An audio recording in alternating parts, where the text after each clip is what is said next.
Lalaking nagbabalyo nin tinampo sa Pamplona, Camarines Sur, gadan matapos ma-hit and run.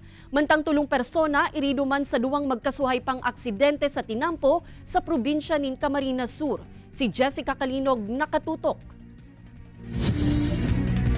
Tulos na binawian in buhay ang sarong 49 anyos na lalaki sa barangay San Ramon, Pamplona. Kan mabudalan ini kan dai pa na-identifikar na luladan, mantang nagbabalyo nin tinampo. Basado sa istorya kan mga nakahiling. Nakahigda na subuot sa tinampo ang biktima kan maagihan pa inikan sarong nag-overtake na lunadan. Padagos pang pigsususog kan Pamplona PNP an imbueltong mga lunadan asin driver. Desidido man subuot na magsaangat nin kaso ang pamilya kan biktima.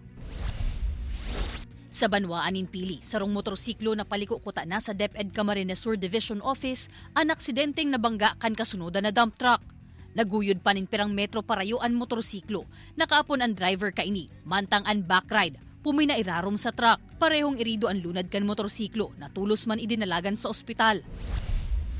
Irido man ang sarong 19 anyos na lalaki kan makabangga sa nakauntok na pampasaherong bus sa may barangay Pinit, Ocampo, Camarines Sur. Susug sa investigasyon kan Ocampo Municipal Police Station, nakaturog ang motorista mantang nagmamaneho. Si magurang na lalaki, nag-interview man po ako sa iya, hindi po sa magurang, po na ipaistoryahan na po niya. Nag-amin po na yung aki po niya yung bigla daw po ma'am na napaidlit po ma'am sa pirot po ma'am pala sa pag-review para po siguro po sa maabot sa exam.